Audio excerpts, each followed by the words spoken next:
Na mitologia grega existia um titã chamado Atlas, irmão de Prometeu. Esses eram chamados deuses da desordem. Em certa oportunidade, esses titãs foram lutar com os deuses do Olímpio. Porém, Zeus acabou sabendo do ocorrido e deu uma punição para esses titãs. Praticamente todos foram para o Tártaro, com exceção de um, que foi Atlas. Atlas teve uma punição bem interessante, que deveria carregar o mundo nas costas. Alguns séculos mais tarde surgiu um belga chamado Mercator, que, pegando esse nome da mitologia grega, Atlas, decidiu colocar como se fosse um conjunto de mapas. Mais tarde, não só como conjunto de mapas, Atlas passou a simbolizar um conjunto de conhecimento. Atlas do corpo humano, Atlas de filosofia ou outros atlas que a gente possa chamar. Mas inicialmente, adotado por Mercator, era um conjunto de mapas. Olá pessoal, seja bem-vindo. Hoje nós vamos falar um pouquinho sobre cartografia. Essencialmente essa aula será apresentando o que é a cartografia e um pouquinho do contexto histórico para chegar até os nossos dias. Muito bem-vindo, então vamos começar a aula. Cartografia é uma palavra criada por um português chamado Manuel Francisco, que destinou uma carta a um historiador brasileiro com o nome de Francisco Adolfo. Esse nome foi colocado nessa carta anos mais tarde, que acabou se tornando algo mundialmente conhecido. Portanto, o nome cartografia tem origem portuguesa. Cartografia é a ciência, arte ou a técnica de interpretar a superfície terrestre, ou seja, o espaço geográfico. Cartografia é a área do conhecimento, é uma ciência, é também uma técnica e uma arte de representar a superfície terrestre em um gráfico. Por exemplo, no mapa, pode ser no cartograma, ou pode ser em planta, ou em qualquer outra representação gráfica. Nós tivemos, durante o percurso histórico, vários tipos de cartografia. É comum a gente encontrar em alguns livros que o primeiro mapa do mundo, pelo menos encontrado, foi um lá da Babilônia. No entanto, outro mapa que foi descoberto na região de Navarra, lá na Espanha, onde tínhamos algumas representações de rios, montanhas, cavernas, há 14 mil anos atrás.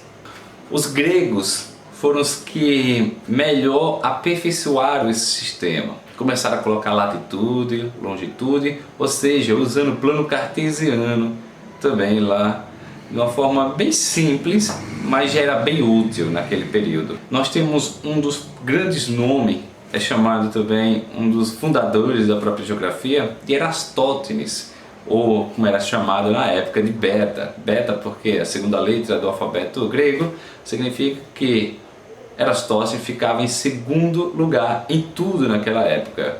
Era segundo melhor matemático, segundo melhor geógrafo, segundo melhor filósofo, e quando fala em segundo acaba lembrando de um time de futebol. Mas longe disso, Eratóstenes acabou criando diversas aptidões. Era também matemático e tantas outras coisas que ele fazia. Foi ele que descobriu primeiramente que a Terra era uma esfera. Então vamos ver um pouquinho aqui no quadro que eu vou dar uma representação do que foi ele.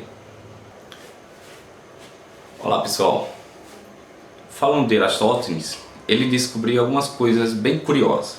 Eratóstenes viveu no século III a.C. e ele era bibliotecário da Biblioteca de Alexandria.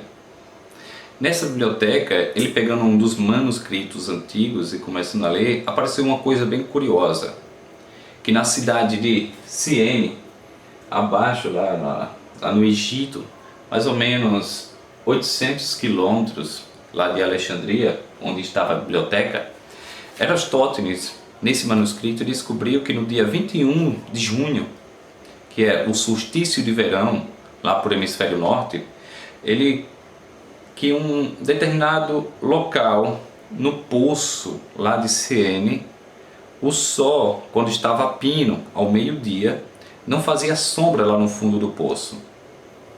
Isso acabou sendo bem curioso para ele, E ele, com coisas bem simples, caneta, lápis, papel, ele começou a se questionar: por que lá em Ciene, que é a 800 quilômetros distante de Alexandria, nenhum poço, não faz sombra lá no fundo? E por que aqui em Alexandria ele pegou, fez o mesmo experimento, dava um ângulo de 7,2 graus? E naquela época ainda muito se acreditava que a Terra era plana. E se a Terra fosse plana, não era para estar com uma inclinação de 7,2 graus. Era para estar em zero, assim como lá no Poço de Siene. Se aqui está com 7,2 graus, ele começou a pensar um pouco mais. E esse era o único método que ele tinha, o cérebro. Ele acabou utilizando ele. Então ele começou a pensar: se a Terra for plana, não vai ter nada de sombra, como ele utilizou lá em Alexandria, que foi uma vareta. Fiou uma vareta e percebeu que tinha uma sombra, e essa sombra, ao meio-dia, no dia 21 de junho, projetava no Sol Apino, ao meio-dia, 7,2 graus. Se a Terra fosse plana, não era para ter sombra. Então ele chegou à conclusão: a Terra só pode ser esférica. Se é esférica, tem sentido que em um lugar o Sol Apino não projeta sombra e em outro projeta. Ele, para tentar ir um pouco mais além, dizem que, pelo menos na história, comenta que ele pagou a um rapaz para ir até Siene contar quantos quilômetros tinha. Diz que, contando os passos, descobriu que é mais ou menos 800 quilômetros de Alexandria até a cidade de Siene, ao sul. Então ele já tinha duas coisas bem básicas: quantos graus no mesmo dia nas diferentes cidades, e a outra é a quilometragem.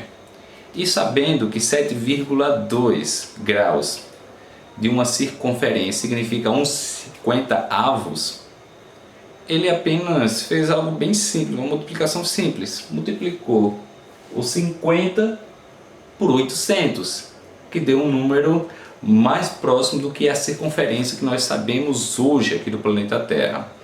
Ele chegou à conclusão que a circunferência da Terra era 40 mil quilômetros. E hoje nós sabemos que a circunferência gira em torno de 40.074 quilômetros.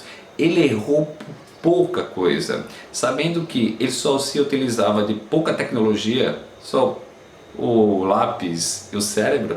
Ele chegou a essa conclusão. Imagine se ele tivesse as mesmas tecnologias que nós temos hoje. Então Eratóstenes, ele conseguiu revolucionar um pouco a cartografia da época, mas muitos ainda continuaram acreditando que a Terra era plana. Mas deixando lá para eles, Eratóstenes começou a dizer: a Terra é esférica, e essa esfericidade da Terra são de 40 mil quilômetros. Um outro grego bem conhecido da época, até hoje a gente acaba falando bastante deles, é Cláudio Ptolomeu. Cláudio Ptolomeu viveu no ano 90 depois de Cristo até mais ou menos 180. Existem alguns dados meio incertos quanto ao nascimento dele e quanto ao falecimento, mas ele viveu aí nesse período aí do Império Romano. Cláudio Ptolomeu, ele foi o primeiro a construir o mapa mundi, com cerca de 8.000 localidades. Mas lembrando, o mapa mundi que ele se fala é do mundo conhecido que se tinha até então. Então ele conseguiu mesmo assim colocar 8.000 localidades nesse mapa. Veja alguns mapas deles aí. Disseminou ainda o uso das coordenadas e das projeções. A projeção cônica foi a projeção adotada por Cláudio e durou muitos séculos como o principal tipo de projeção. Cláudio Ptolomeu também é conhecido como o homem que colocou o geocentrismo em questão. Então já se sabia algumas coisas com Eratóstenes, que a Terra era esférica, e com Cláudio que provavelmente a Terra era o centro do universo. Que coisa que vai ser questionada mais lá na frente com Galileu e Copérnico. que vai dizer não é geocentrismo, é heliocentrismo. Mas Cláudio ainda, mesmo estando errado, foi grande e revolucionário para a época. Primeiro, pela projeção cônica e segundo, pelo mapa mundi. Mais à frente nós temos a cartografia medieval. A cartografia medieval começa a se questionar bastante. Volta-se muito o conceito da Terra plana mais uma vez, e a Terra, de acordo com o contexto da época, como só era conhecido 3 continentes, então a gente começa a dizer que a cartografia medieval era cartografia em T. Como vocês podem observar aí acima, nós tínhamos a Ásia, abaixo à esquerda nós temos a Europa e à direita nós temos a África. E perceba que nós temos aí os mares e nós temos o mar Mediterrâneo, o mar Vermelho, e eles formam como se fosse uma letra T. E esse O ao redor seriam os oceanos. Com a idade moderna e as grandes navegações, tudo começa a mudar. Começa a se conhecer outro continente, o novo mundo, qual nós chamamos de América. Com essa descoberta, ampliação dos mapas, nós temos agora aí um exemplo do primeiro mapa mundi, que foi construído em 1507. A gente já começa a observar à esquerda a América. Nós temos aí a África no centro, à direita nós temos a Ásia e um pouco mais acima nós temos lá a Europa. Esse primeiro mapa foi construído em 1507. Aí nós temos nessa outra imagem a representação das grandes navegações. Nós temos a representação do astrolábio, da bússola e do telescópio. Um dos grandes nomes da Idade Moderna na cartografia é chamado Mercator. É um belga que viveu lá entre os períodos de 1512 a 1594. Ele revolucionou a cartografia. Ele colocou o mapa cilíndrico, portanto ele fez uma revisão do que foi os estudos de Cláudio. Cláudio utilizou o mapa cônico, já Mercator utilizou o mapa cilíndrico. Nós vamos falar um pouquinho mais de Mercator em outras aulas. Foi o primeiro a chamar o conjunto de mapas de Atlas, assim como eu falei logo no início da aula. Revisou a obra de Cláudio Ptolomeu e influencia a cartografia até os dias atuais. Nos dias atuais é muito mais fácil fazer cartografia do que era no passado. A construção de mapas hoje, a gente utiliza aerofotogrametria, a gente utiliza imagens de satélites, computadores.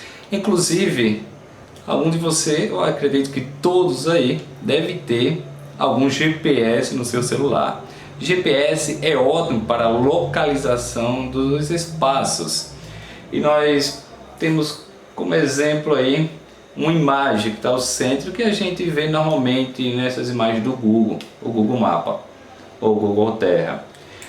Na imagem à direita nós temos a aerofotogrametria, que é a imagem aérea através de avião, que o avião vai sobrevoando determinada área e vai obtendo imagens.